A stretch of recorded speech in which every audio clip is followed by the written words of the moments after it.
Hi, this is Jane Douglas for GameSpot UK. We're here with Patrick Bach, executive producer on Battlefield 3. Thanks for joining us today, Patrick. Thank you very much. I hear you're tired of talking about Battlefield 3. Would you like to talk about something else instead?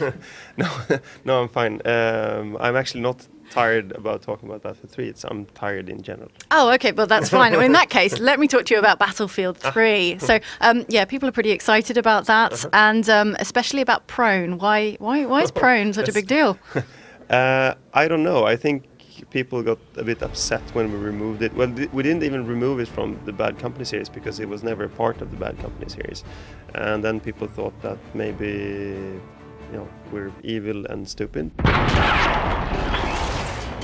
So now we're back to the core Battlefield series, and of course it's back in.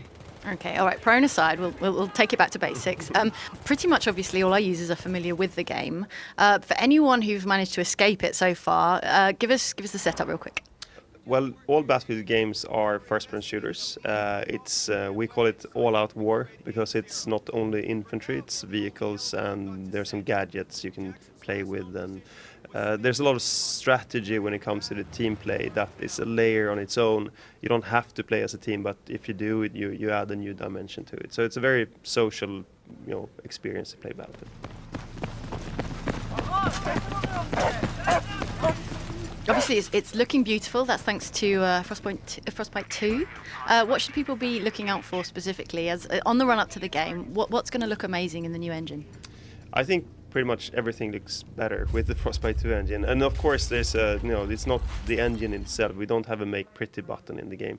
But the team that is building this game is very talented. It's the same team in many cases as the team that built the Battlefield 2 game. So there's a lot of accumulated knowledge that is being put to good use when we're building Battlefield 3.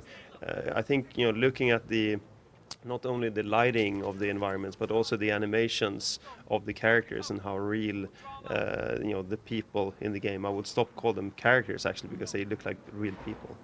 Okay. In terms of the sound as well, I mean, Battlefield Bad Company 2 obviously was very well renowned for its sound. What are you doing that's special in Battlefield 3? Well, of course, we're like always, we're enhancing even the things that are already great, so sound is no exception there. In general, sound is very... It's very important that sound plays together with the rest of the game. So since we have this, very quite unique style and tone of the whole game, it feels quite authentic. The sound needs to follow. Bad Company 2 was a bit more tongue-in-cheek, happy bunch of guys doing crazy stuff. The sound fitted really well. Now we're going in a more authentic direction, and of course the sound then needs to be more authentic as well.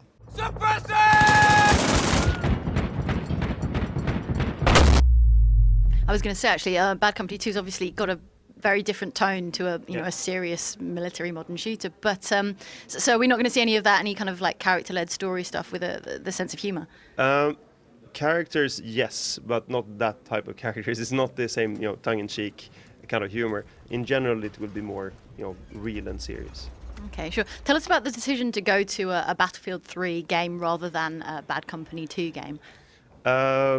It's the game that everyone has been wanting to build and the game that everyone been waiting to play. So it's a very natural move for us now. The reason why we couldn't do it earlier was actually because we didn't have the technology to build it. Because it's looking at the game that you've seen today, it's we couldn't have built that with any other technology than the Frostbite 2 engine.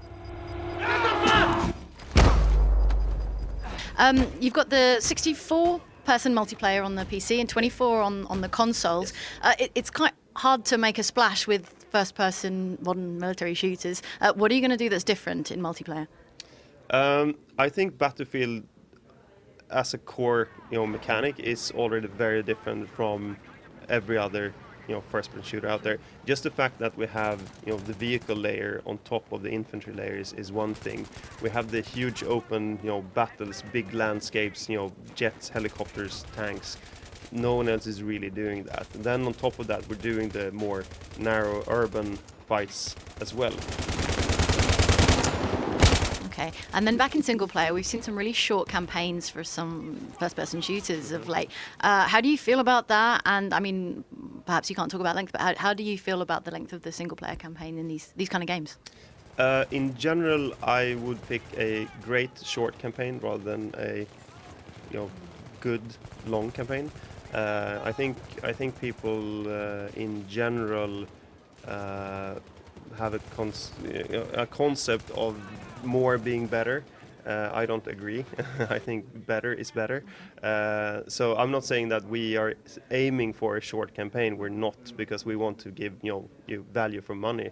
But again, there's no point in creating a too long campaign if it's not great. Just one more question. Although we're obviously hugely excited for Battlefield 3, what happened to Mirror's Edge 2? I can't comment on that.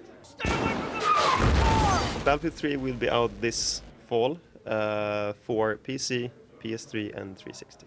That's lovely. Thanks very much, Patrick.